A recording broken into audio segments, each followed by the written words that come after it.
విలువైన వస్త్రాలు ధరించుకుని, ప్రియులారా ఎంతో విలువైన పేదవాడికి విలువైన వస్త్రాలు ధరించుకుంటాడా? పేదవాడు బంగారం ధరించుకుంటాడని ధరించుకోడు. మరి ఈ విలువైన వస్త్రాలు ధరించుకుని ఎవరైతే మరి ప్రార్థనకి వెళ్తారో నిజంగా వాళ్ళు ప్రార్థన చేయగలుగుతారంటే ఏదో నామకార్థంగా చేస్తారు, ఏదో నామకార్థ ప్రార్థన చేస్తారు అంతే. హృదయాన్ని దేవుడికి సమర్పించరు, హృదయాన్ని దేవుడికి ఎవరో ఏదో నామకార్థముగా చేస్తారు. ఎవరైతే బంగారము కూడా ధరించుకుని ప్రార్థనకు వెళతారో వాళ్ళు కూడా ఏదో నామకార్థమైన ప్రార్థనలో ఉంటారు. దేవుడు బంగారాన్ని అడగడు, వెండిని అడగడు.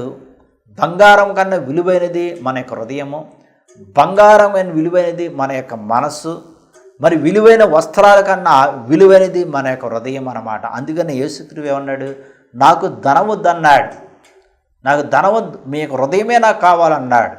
నేను ధనాన్ని ఆశించి రాలేదు ఈ భూలోకానికి, హృదయాన్ని ఆశించి వచ్చాను ప్రియులారా. అందుకనే ఇక్కడ ధనవంతుడు తనలో తాను బాగా ఆలోచించుకున్నాడు, చాలా బాగా ఆలోచించుకున్నాడు. ఇక నాకు జీవితంలో నేను ఇంక వెనక్కి చూసుకోవసరం లేదు, నేను సుఖంగా ఉండవచ్చు, శాంతంగా ఉండవచ్చు, సమాధానంగా ఉండవచ్చు, ఇక తినవచ్చు, ఇక త్రాగవచ్చు, ఇక సుఖించవచ్చు అని తనలో తాను అనుకున్నాడు. అందుకని దేవుడే ఏమన్నాడంటే ఓ వెర్రివాడా అన్నాడు.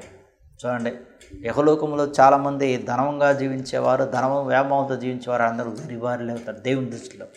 మనుషుల దృష్టిలో వాళ్ళు గొప్పవాళ్ళుగా పరిగణింపబడతారు, కానీ దేవుని దృష్టిలో వెర్రివాళ్ళలాగానే ఉంటారు ప్రియులారా. ఎందుకని వెర్రివాళ్ళలాగా ఉంటారు ఈ యొక్క ధనవంతులంటే, ధనవంతుడు ఎప్పటికప్పుడే పేదవాడిని మోసం చేసి ధనాన్ని సంపాదిస్తాడు. ధనవంతుడు ఎప్పుడు కూడా పేదవాడిని మోసం చేసి పేదవాడి దగ్గర నుంచి ప్రియులారా 10 రూపాయలకి 20 రూపాయలు, 20 రూపాయలకి 40 రూపాయలు, 50 రూపాయలకి 100 రూపాయలు, 100కి 200, 200కి 400, 500కి 1000 రూపాయలు అలా సంపాదిస్తాడు ప్రియులారా. అందుకనే ధనవంతుడి యొక్క హృదయం తెలుసు కాబట్టి దేవుడు ఈ ధనవంతుడిని ఏమని సంబోధించాడు అంటే వెర్రివాడా అన్నాడు. ఇహలోకంలో ఎవరైతే ధన వ్యామోహంతో జీవిస్తారో, ఇహలోకంలో ఎవరైతే ధన వ్యామోహంతో తమ యొక్క జీవితాన్ని కొనసాగిస్తారో వాళ్ళందరూ కూడా ఎలాంటి వారంట? వెర్రివారే. వాళ్ళందరూ కూడా వెర్రివంటి జీవితాన్ని జీవిస్తారు ఇహలోకంలో. ఎందుకని దేవుడు ఇక ధనవంతుడిని వెర్రివాడుగాని సంబోధించాడు ప్రియులారా? ఎందుకని ఇక ధనవంతుడిని వెర్రివాడని మరి చెప్పి ఉన్నాడంటే ప్రియులారా, ధనవంతుడు దేవుడి దగ్గర నుంచి పొందుకున్నానని, దేవుడే నాకు కలగజేశాడని, దేవుడే నాకు ఇది ఇచ్చాడు అని, దేవుడే నా పనిని సమృద్ధిగా కలగజేశాడని, దేవుడే నాకు ధనాన్ని ఈ రోజున ఈ దినాన్ని ఈ విధంగా నిలబెట్టాడని దేవునికి కృతజ్ఞతలు తెలియపరచకుండా, దేవునికి వందనం తెలియపరచకుండా, దేవుని బిడ్డలైన పేదవారిని ప్రేమించకుండా, దేవుని బిడ్డలైన పేదవారి ఎడల కనికరము లేకుండా, దేవుని బిడ్డలైన పేదవారి ఎడల ప్రేమ లేకుండా జీవిస్తున్నాడు. కాబట్టి చూడండి ప్రియులారా, మరి బైబిల్ గ్రంథంలో కొర్నేలి అనే ఒక భక్తుడు ఉన్నాడు. అతడు కూడా బహుశా ఎక్కువ శాతం ధనవంతుడే అతడు. కానీ అతడు తనకి దేవుడిచ్చిన ధనాన్ని అంతటిని కూడా ఏం చేశాడు? పేదవారికి ఇస్తూ ఉండేవాడు, ధర్మకార్యాలు చేస్తూ ఉండేవాడు, ధర్మకార్యాలు చేసి పేదవారికి ఇచ్చేవాడు ప్రియులారా. తన కుటుంబం అంతతో కూడా ఇప్పుడు ఎల్లప్పుడు ప్రార్థన చేసుకుంటూ దేవుని యందు భయభక్తులు కలిగి ధర్మకార్యములు చేసుకుంటూ జీవించాడు. చూడండి, దేవుడికి ఇచ్చినటువంటి ధనాన్ని ఎప్పటికప్పుడే మనం మరల దేవునికే తిరిగి చేయాలి, దేవుని బిడ్డలకే తిరిగి చేయాలి ప్రియుల. అప్పుడు దేవుడు మరలా మనకు కలగజేస్తాడు, మరలా మనం ఇస్తానే ఉండాలి. ఇది ఎలా ఉంటుందంటే నూతిలో నీళ్లు తవ్వినట్టుగా ఉంటుంది ప్రియులారా. నూతిలో నీళ్లు మనం తోడే కొద్ది నీళ్లు ఊరుతూ ఉంటాయి. అదేవిధంగా దేవుడిచ్చినటువంటి ధనము, దేవుడిచ్చినటువంటి ఆస్తి, దేవుడిచ్చినటువంటి పంట, సమృద్ధమైన పంట మనం ఎప్పటికప్పుడే మరలా దేవునికే సమర్పించుకుని దేవుని బిడ్డలకి ఇస్తూ ఉంటే దేవుడు మరలా మనకి క్రొత్త పంటని, సమృద్ధమైన పంటని, మనకు కావాల్సిన అన్నీ కూడా ధనము కానీ ఏదైనా సరే అన్నీ కూడా ఆయన కాలాల బట్టి సమయాల బట్టి ఇస్తామంటాడు అన్న ప్రియులారా. అందుకని సమరయక స్త్రీకి యేసుక్రీస్తు అని చెప్పాడు, నేనిచ్చు నీరు నువ్వు త్రాగితే ఎన్నటికీ దప్పికొనమన్నాడు. చూడండి, సమరయక స్త్రీ బహుశా ఆ స్త్రీ పేదరాలై ఉండవచ్చు ప్రియులారా. ఎందుకంటే 7 భర్తలను చేసుకుంది ప్రియులారా. ఆ స్త్రీ ఎంతో విస్కారపై ఉండవచ్చు. ఆ స్త్రీ యొక్క జీవితము ఎంతో మరి దేన స్థితుల్లోకి వెళ్ళిపోయి ఉండవచ్చు ప్రియులారా. కానీ యేసుక్రీస్తు ప్రభు ఆ స్త్రీతో సంభాషించిన తర్వాత, యేసుక్రీస్తు యొక్క స్త్రీతో మాట్లాడిన తర్వాత, నేనిచ్చు నీరు నువ్వు త్రాగితే ఎన్నటికీ తప్పికొనవన్నాడు. చూడండి, ఆయనిచ్చే జీవజలము, ఆయనిచ్చే జీవము, ఆయనిచ్చే శక్తి, ఆయనిచ్చే బలము ఎంత గొప్పదో చూడండి ప్రియులారా. కాబట్టి నేనిచ్చు నీరు నువ్వు త్రాగితే ఎన్నటికీ తప్పికొనవన్నాడు. అంటే నీరునిచ్చేది ఎవరు? గాలినిచ్చేది ఎవరు? ఆహారాన్నిచ్చేది ఎవరు? ఆరోగ్యాన్నిచ్చేది ఎవరు? శక్తినిచ్చేది ఎవరు? పటన సమృద్ధిగా కలగజేసేది ఎవరు? యహలోకంలో మనకు కావలసినటువంటి ధనాన్ని ఇచ్చేది ఎవరంటే దేవుడే ప్రియులారా, దేవుడే.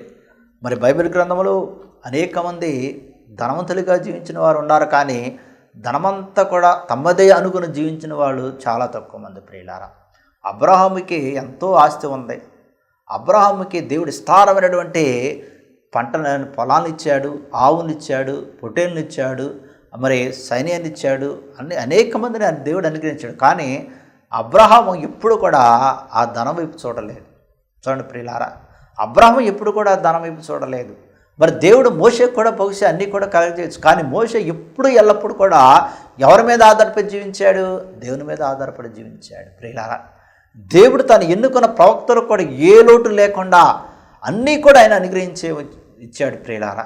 మరి యేసుక్రీస్తు ప్రభు తన ప్రియ కుమారుని ఒక ధనవంతుడై ఉన్నప్పుడు కూడా, అన్నీ కలిగి ఉన్నప్పుడు కూడా ప్రియులారా, ఏమీ లేనివాడుగా ఈ భూలోకానికి పంపాడు.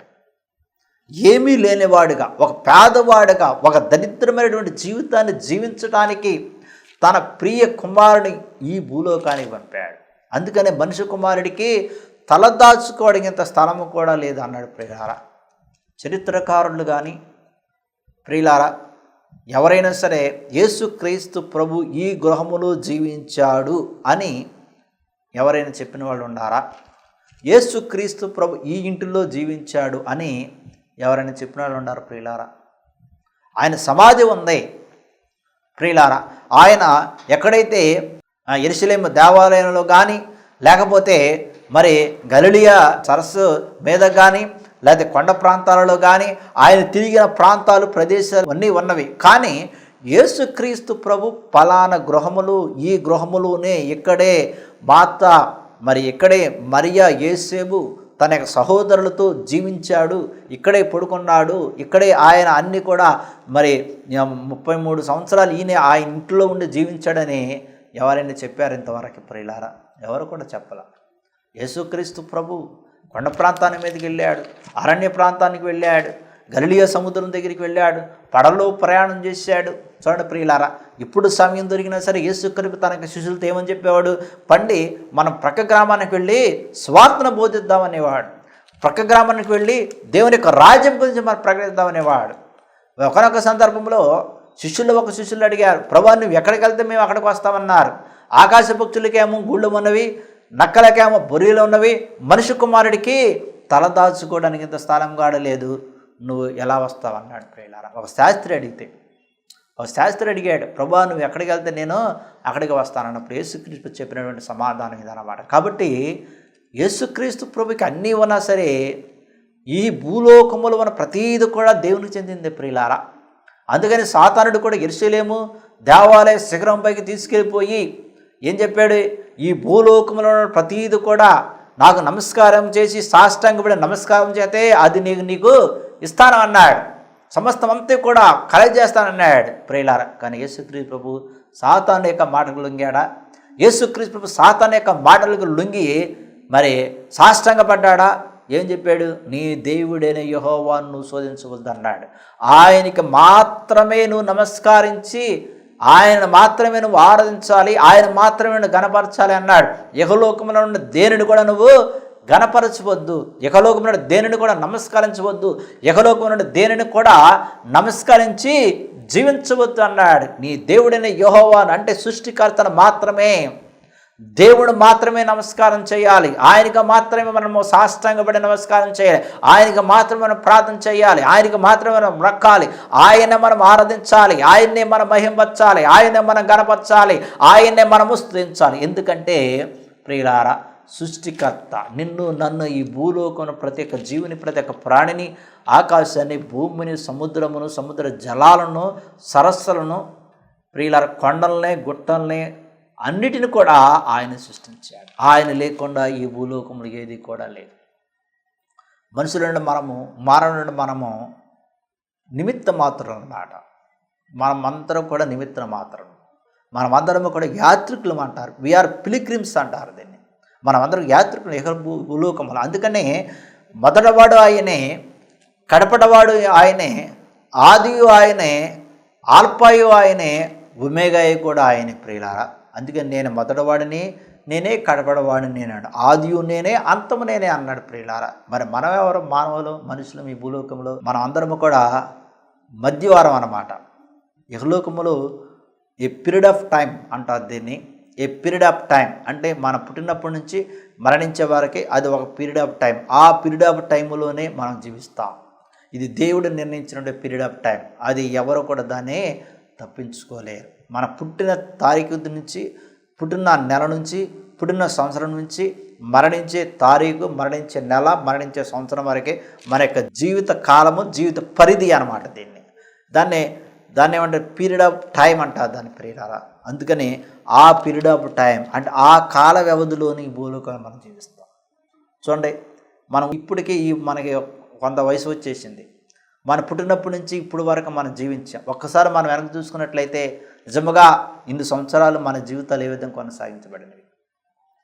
దేవుని యొక్క కృప లేకపోతే, దేవుడు మనల్ని కాపాడలేకపోతే, దేవుడు మనల్ని రక్షించకపోతే, దేవుడు మనల్ని ఎన్నుకోకపోతే, దేవుడు మనల్ని ఏర్పాటు చేసుకోకపోతే మన జీవితాలు ఈ విధంగా ఉండేవి ప్రియులారా. కాబట్టి దినదినం ప్రతిదినము కూడా మనం ఎవరి మీద ఆధారపడి జీవించాలి? దేవుని మీద ఆధారపడి జీవించాలి. అందుకని ధనవంతుడైనటువంటి క్రీస్తు ప్రభుని, అన్నీ ఉన్నటువంటి క్రీస్తు ప్రభుని ఏమీ లేనివాడుగా ఈ భూలోకానికి పంపాడు. ఏమీ లేనివాడు ఆయన ఈ భూలోకములు ఏమీ లేనివాడు జీవించాడు. ఇప్పటికప్పుడే యేసుక్రీస్తు ప్రభు తన యొక్క శిష్యులను కూడా అడిగేవాడు, మీ దగ్గర తినటానికి ఏమైనా ఉన్నాయా అన్నాడు. ఏమైనా ఉన్నాయా అని అడిగాడు. మీ దగ్గర తినటానికి ఏమైనా ఉన్నాయని. ప్రభువా, మా దగ్గర 2 చేపలు 5 రొట్టెలు. చేపలు మాత్రమే ఉన్నవి, రొట్టెలు లేవు. ఒకనొక సందర్భంలో యేసుక్రీస్తు ప్రభు తనకు శిష్యుల్ని చేపలు పట్టడానికి పంపాడు. మనకు ఆహారం కోసము, ఆహారం తినడానికి కోసం మీరు వెళ్ళి గాలం వేసి చేపలు పట్టుకురండి అని వాళ్ళని పంపినటువంటి సందర్భాలుగా ఉన్నాయి. నిజంగా జాలర్లు చేపలు పట్టే వాళ్ళకి ఏ ఖర్చు ఉండదు. తక్కువ, చాలా తక్కువ ప్రియులారా, చాలా తక్కువ. చాలా తక్కువ అంటే చాలా తక్కువ. కాబట్టి అతి తక్కువైనటువంటి వృత్తి, అతి తక్కువైనటువంటి వృత్తి, ఎవరి మీద ఆధారపడకుండా జీవించే వృత్తి, ఎవరి మీద ఆధారపడకుండా పోషణను కలిగించేసే వృత్తి ఏంటంటే చేపల వృత్తి. ఎక్కువ శాతం ప్రియులారా, ఎవరి మీద మనం ఆధారపడడం వల్ల ఏ కాలువలోనో, ఏ బోధుల్లోనో, ఏ చెరువుల్లోనో ప్రియులారా ఎక్కడ పడితే అక్కడికి వెళ్ళి మనం చేపలు పట్టుకోవచ్చు. ఎవరు కూడా ఎక్కువ శాతం ఈ రోజుల్లో అడుగుతున్నారు, కానీ ఆ రోజుల్లో అడిగేవాళ్ళు కాదు. ఈ రోజులు ఎందుకంటే ఈ యొక్క కాలంలో కూడా కొంతమంది పాడుకుంటున్నారు. చెరువులైతే చాలామంది పాడుకుని చేపల్లో వాళ్ళ సొంత చేపలను చేసుకుంటున్నారు. మరి ఏదేమైనా సరే యేసుక్రీస్తు ప్రభు దగ్గర కనీసము తినడానికి ఒక్కొక్క సందర్భంలో చేపల కాడ ఉండే కాదు. అందుకని యేసుక్రీస్తు తనకు శిష్యుల్ని తినడానికి, ఆహారానికి ఒకసారి రొట్టెలు కొనుక్కురావడానికి పల్లెటూళ్ళు పంపించేవాడు, పక్క గ్రామాలకు పంపించేవాడు ప్రియులారా. మరి యేసుక్రీస్తు ప్రధానమైన ఆహారం ఏంటంటే చేపలు, రొట్టెలే. బైబిల్ గ్రంథంలో ఎక్కువ శాతం యేసుక్రీస్తు ప్రభు తినటువంటి ఆహారం, ప్రధానమైన ఆహారం ఏంటైంది? చేపలు, రొట్టెలే ప్రియులారా. కాబట్టి మన దేవుడికి అన్నీ ఉన్నా సరే ఏమీ లేనివాడిగా జీవించాడు. అన్నీ కలిగి ఉన్నా సరే ఏమీ లేనటువంటికి తనకు జీవితాన్ని కొనసాగించాడు. అందుకని మరి ఆయన ఏమీ లేనివాడికి జీవించినప్పుడు కూడా మనకే అన్నీ ఇచ్చాడు. చూడండి, ఓసారి తల్లిదండ్రులు వాళ్ళ యొక్క కోరికల్ని, వారికి ఇష్టాలన్నీ కూడా చంపుకుని బిడ్డలకి కావాల్సినన్నీ కూడా ఇస్తూ ఉంటారు. ఎంత కష్టం వచ్చినా, ఎంత బాధ వచ్చినా, ఎన్ని అప్పులు చేసినా సరే బిడ్డలకి, ఆడపిల్లకి కానీ మగపిల్లోడికి కానీ వాళ్ళకి ఏ లోటు లేకుండా, వాళ్ళకి బాధ అంటే తెలియకుండా, వాడిని దుఃఖపరచకుండా, వారిని బాధ పెట్టకుండా వారు కావాల్సినవన్నీ కూడా ఇస్తారు. కుమార్తె ఇంటికి వస్తే బాధలో, కష్టంలో మరి ఆ కష్టాన్ని తీర్చడానికి తల్లి కానీ తండ్రి కానీ ఎంతో శ్రమిస్తారు ప్రియులారా. మరి మన తండ్రి మన కష్టాలను తీర్చడానికి, మన తండ్రి మన యొక్క బాధను తీర్చడానికి, మన తండ్రి మనకు కావాల్సినన్నీ కూడా అనుగ్రహించడానికి, ఆయనకి అన్నీ ఉన్నా సరే ఏమీ లేనివాడుగా జీవించి మనకు అన్నీ ఇచ్చినటువంటి గొప్ప దేవుడు, మనకు అన్నీ కలగజేసినటువంటి ఉన్నతమైన దేవుడు, మనకు అన్నీ ఇచ్చినటువంటి మహోన్నతమైన దేవుడు, మనకు అన్నీ అనుగ్రహించినటువంటి చాలా మహిమగల దేవుడు అన్న ప్రియులారా. కాబట్టి అటువంటి దేవుడిని మనం ఎప్పుడు కూడా మరవకూడదు. ఇహలోకమునటువంటి ఏ వస్తువు మీద ఆధారపడి మనం జీవించకూడదు. అందుకని ఓ వెర్రివాడా అన్నాడు ధనవంతుడిని, ఓ వెర్రివాడా, ఈ రాత్రికి నీ ప్రాణమును అడుగుచున్నారు, నీవు సిద్ధపరిచినవి ఎవని వగునని అతనితో చెప్పాను. చూడండి, ఓ వెర్రివాడా, ఈ రాత్రికి నీ ప్రాణాన్ని అడుగుతున్నారు అన్నాడు. ఎవరు అడిగేది తన యొక్క ప్రాణాన్ని? ఎవరు అడుగుతున్నారు ప్రియులారా? చూడండి, దేవుడు ఊరుకునే మన ప్రాణాలను తీసుకోడు. ఇహలోకములో దేవుడు మనం జీవించడానికి అనేకమైనటువంటి అవకాశాలు ఇస్తాడు. ఎంత దరిద్రుడైనా సరే, ఎంత దుర్మార్గుడైనా సరే, ఎంత వ్యసనాలకు లోనైనప్పటికీ కూడా, ఎంత త్రాగుబోతుడైనా, ఎంత వ్యభిచారిస్తుడైనా, ఎంత దొంగతనాలు చేసినా సరే, ఎన్ని అన్యాయాలు చేసినా సరే, ఎన్ని మోసాలు చేసినా సరే, దేవుడు ప్రతి ఒక్కరికి అవకాశాలు ఇస్తాడు ప్రియులారా. ఎందుకు ఇస్తాడు అంటే జీవితాలు మారుతాయేమో, ఇంకా మార్చుకుంటాడేమో, ఇంకా మార్చుకుంటాడేమో, ఇంకా మార్చుకుంటాడేమో, ఇంకా మార్చుకుంటాడేమోనని దేవుడు ప్రతి ఒక్కరు కూడా అవకాశాలు ఇస్తాడు. ఇచ్చిన తర్వాత ఈ అవకాశాలను సద్వినియోగపరచకపోతే వాడు పూర్తిగా సైతానుడి యొక్క యుక్తుల్లోకి, సాతానుడి యొక్క ఆలోచనలోకి, సాతానుడి యొక్క బంధకాల్లోకి వెళ్ళిపోతాడో అప్పుడు ఈ సాతానుడి వాడి యొక్క ప్రాణాన్ని తీసేసుకుంటాడు ప్రియులారా. అందుకని ఈ ధనవంతుడు కూడా తన యొక్క ప్రాణాన్ని ఎవరికి సమర్పించాడంటే దేవునికి సమర్పించాల, సాతానుడికి సమర్పించాడు. అందుకని సాతానుడి ఆలోచన వేరు, దేవుని ఆలోచన వేరు. సాతానుడు ఎప్పటికప్పుడు మన ప్రాణాలను తీసుకుని వెళ్ళిపోవాలని చూస్తూ ఉంటాడు, కానీ దేవుడు మన ప్రాణాలను కాపాడాలని ఉంటాడు, మన ప్రాణాలను రక్షిస్తారనుకుంటాడు. అందుకని పేదరాజులు చనిపోయిన తర్వాత, పేదరాజు సమాధి దగ్గరికి వెళ్ళిన తర్వాత యేసుక్రీస్తు ప్రభు పేదరాజును చూసి, ఆ సమాధిని చూసి, లాజరు చనిపోలేదు నిద్రిస్తున్నాడు అన్నాడు. అంటే ప్రాణంతో నిద్రిస్తున్నాడు.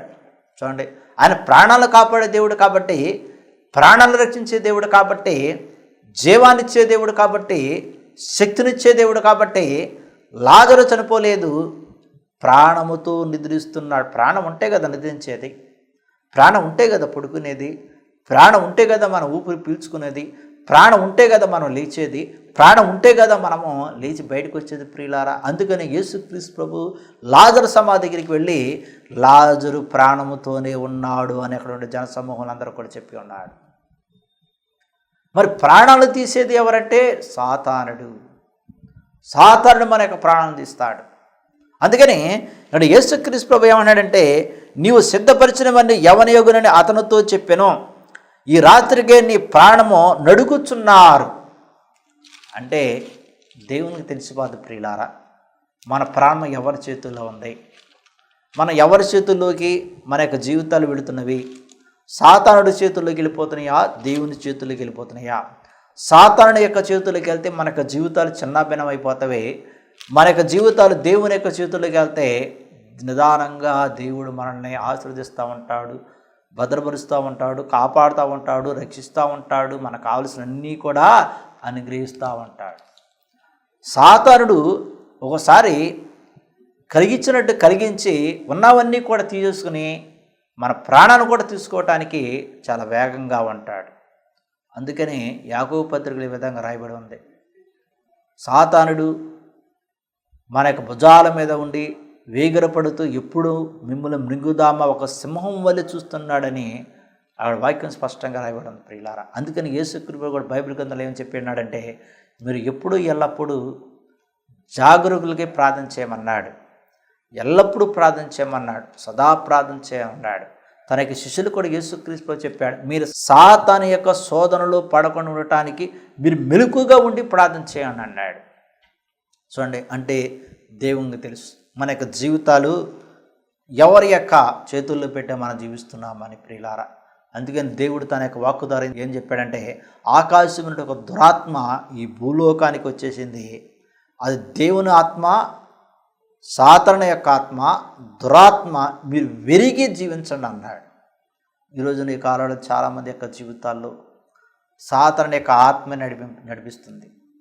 సాతాను యొక్క ఆత్మతోనే నింపబడి జీవిస్తున్నారు. అందుకని ఇక్కడ ఈ యొక్క ధనవంతుడికి దేవుడే స్పష్టంగా మరి ఉపమాన రీతిగా చెప్పి ఉన్నాడు, ఈ రాత్రి నీ ప్రాణమును నడుగుచున్నారు అన్నాడు.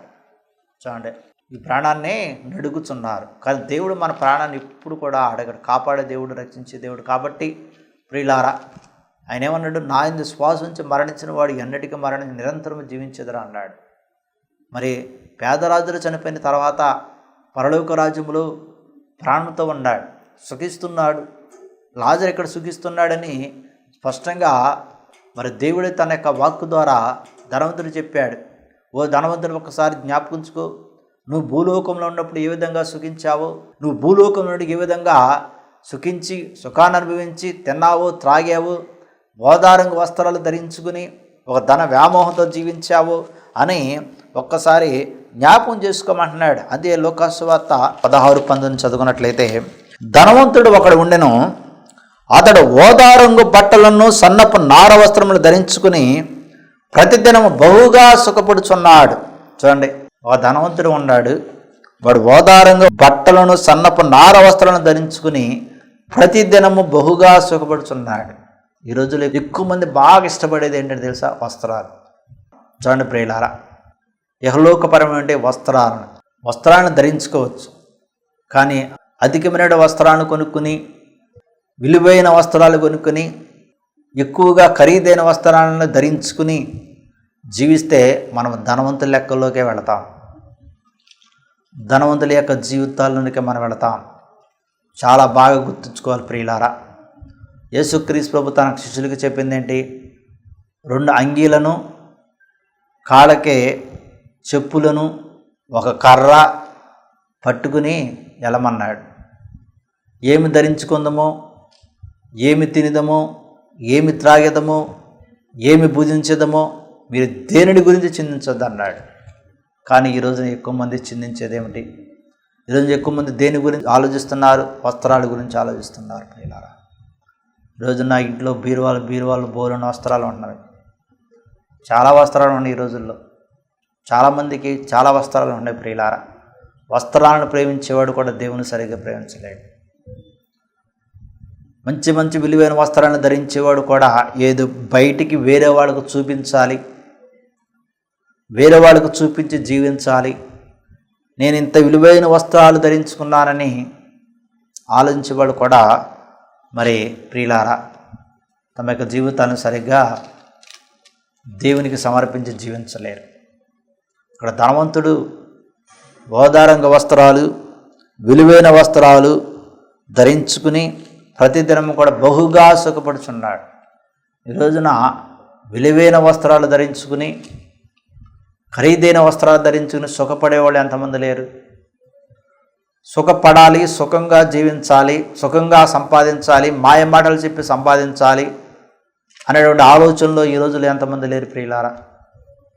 సుఖంగా సంపాదించింది ఎల్లకాలం ఎప్పుడు ఉండదు, ఏదో రకంగా పోతుందన్నమాట. అందుకని లాజరు అని ఒక దరిద్రుడు ఉన్నాడు, వాడు కురుపులతో నిన్నువాడే ధనవంతుడి ఇంట వాకిట పడి ఉన్నాడు. లాజరుకి ఏమి వస్త్రాలు లేవు, సరైన వస్త్రాలు లేవు. ఎందుకంటే లాజరు యొక్క శరీరం మీద కురుపులు ఉన్నాయి కాబట్టి బహుశా చిరిగిపోయిన నిక్కరు, చిరిగిపోయిన చొక్కాయో ఏదో వేసుకుని దరిద్రమైనటువంటి జీవితాన్ని జీవించి ఉండొచ్చు. ప్రియులారా, ఎంత దరిద్రమైన జీవితాన్ని జీవించాడు లాజరు. ఈరోజున క్రైస్తవులు దరిద్రమైన జీవితాన్ని జీవించేవాళ్ళు ఎంతమంది ఉన్నారు? ఎంతమంది దరిద్రమైన జీవితాన్ని జీవించి పరలోక రాజ్యములో ప్రవేశించాలనేటువంటి విశ్వాసం కలిగి జీవించేవాళ్ళు ఎంతమంది ఉన్నారు ప్రియులారా? దరిద్రమైన జీవితాన్ని. నాకు ఒక మంచి ఆలోచన వచ్చింది.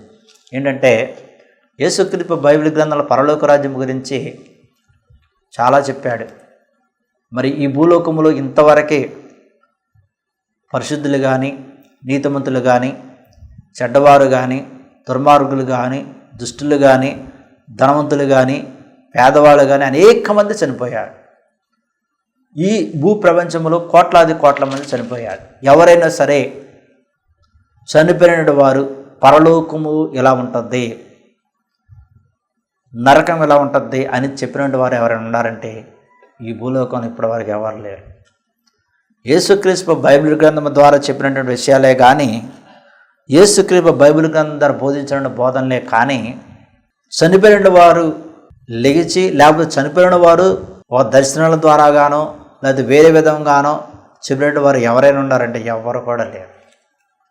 యేసుక్రీస్తు బోధన ద్వారా మనము విన్నాము, ఆలకించాం. దానికి శిష్యులు కూడా చెప్పాడు, ఏ విధంగా అయితే నేను భూలోకం నుంచి పరలోకానికి కొనుపడుతున్నా అదేవిధంగా ఈ భూలోకానికి మరలా వస్తానన్నాడు, పరలోకానికి కొనుపడతాను అలాగా వస్తానన్నాడు. చూడండి, మీ కొరకు నేను స్థలాన్ని సిద్ధపరచడానికి వెళుతున్నానన్నాడు పరలోక రాజ్యంలో. చూడండి ప్రియులారా, మరి ఆ స్థలాల దగ్గరికి వెళ్ళి వచ్చిన వాళ్ళు ఎవరైనా ఉన్నారంటే ఎవరు లేరు. ఇది గొప్ప రహస్యమైనటువంటి జీవితం అన్నమాట. విశ్వాసముతో కూడిన రహస్యమైన విశ్వాసంతో కూడిన జీవితం అన్నమాట. అందుకని ఈ యొక్క పేదవాడు లాజరు దరిద్రమైన జీవితాన్ని జీవించి పరలోక రాజ్యానికి వెళ్ళాడని బైబిల్ గ్రంథంలో స్పష్టంగా రాయబడి ఉంది. కాబట్టి ప్రియులారా, మరి మనం ఇటువంటి జీవితాలు జీవించడానికి పూనుకుంటున్నాం. ధన వ్యామోహంతో కూడినటువంటి జీవితాలు జీవిస్తున్నామా? ధన వ్యామోహంతో కూడినటువంటి జీవితాలు జీవించి పరలోక రాజ్యాన్ని కోల్పోయి ఇహలోక ఆశలతో ఇహలోక కోరికలతో జీవించాలనుకున్న ఒకసారి ఆత్మం చేసుకుందాం. దేవుడి యొక్క వాక్యం దీవించి మహిమవచ్చును గాక. ఆమేన్. మహాపరిశుద్ధుడా, ప్రేమగల నా తండ్రి, నీ ఘనమైన శ్రేష్టమైన నామనికి వందనాలు, స్తోత్రాలు. నీ నామన తండ్రికి వాక్యాన్ని వినియోగం ఆలకించిన వాక్యాల మర్మాలు సత్యన బయలుపరిచిన నీకే వంద, నీకే స్తోత్రం. నా ప్రభువా, ఎవరెవరైతే ఇప్పుడు వారికి నీ వాక్యాన్ని విని ఉన్నారు, ఆలకించున్నారు నా తండ్రి, వారికి నీ వాక్యము ద్వారా అనేకమైనటువంటి మర్మాలను సత్యాలను తెలియపరిచిన తండ్రి, ఇహలోకములు ఏది కూడా శాశ్వతము కాదని, ఇహలోకములు ఏ ధనము కూడా శాశ్వతము కాదని, ఇహలోకములు ఏది దాచుకున్నది కూడా శాశ్వతము కాదని, ఇదిగో నా ప్రభువా, నీ యందు భయభక్తులు కలిగి విశ్వాసం కలిగి నా తండ్రి పరలోక రాజ్యమే శాశ్వతమని, పరలోక రాజ్యంలోనే శాశ్వతముగా జీవిస్తామని నీ యందు నమ్మిక కలిగి సహాయం చేయమని ప్రార్థన చేస్తున్నా. ఎవరెవరైతే ప్రార్థన ఏకీపిస్తున్నారు వారిని, వారి కూడా అందరూ కూడా కృపత నింపండి. జీవించే విధానం కూడా తోడునేడుకుని ప్రార్థన చేస్తున్నా తండ్రి. శక్తిని కలచి, బలన కలచి, ఆరోగ్యం కలచని ప్రార్థన చేస్తున్నా తండ్రి. అనేక మంది అనేక రోగాలతో బాధపడేవారు ఉన్నారు నా ప్రభా. ఎవరు ఏ రోగంతో బాధపడుతున్నారో నీకే తెలుసు, ఎవరు ఏ సమస్యతో బాధపడుతున్నారో నీకే తెలుసు, ఎవరు ఏ ఆర్థిక పరిస్థితితో బాధపడుతున్నారో నీకే తెలుసు, ఎవరు ఏ కుటుంబ సమస్యలతో బాధపడుతున్నారో నీకే తెలుసు నా తండ్రి. బాధను తొలగించే దేవుడు నీవే, సమస్య నుంచి ముక్తిని విడుదల కలగజేసే దేవుడు నీవే, రోగాలను స్వస్థపరిచే దేవుడు నీవే నా తండ్రి, అద్భుతాలు చేసే దేవుడు నీవే, ఆశ్చర్య కార్యములు చేయగల దేవుడు నీవే నా ప్రభా. కాబట్టి నా తండ్రి, పరిశుద్ధమైన హస్తములు ప్రతి ఒక్క బిడ్డపై ఉంచి నా తండ్రి, ఏ రక్తం మీద శిల మీద కాచావు, ఏ రక్తం మీద శిల మీద ప్రోక్షించావు, అదే రక్తాన్ని కాచి ప్రోక్షించి నా తండ్రి సంపూర్ణమైన ఆరోగ్యము, సంపూర్ణ స్వస్థతను, శాంతిని, సమాధానాన్ని అనుగ్రహించమని, మేము చేస్తున్న ప్రతి ఒక్క పనిపాట్లు కొడుతూ ఉండేడు కూడా మన సైతానికి తొలగించండి, దురాత్మ తొలగించండి, అంధకార శక్తి తొలగించమని మా రక్షకుడైన యేసుక్రీస్తు సదపరిశుద్ధ నామములో ప్రార్థన చేసి అడిగడుగున్న తండ్రి. ఆమేన్.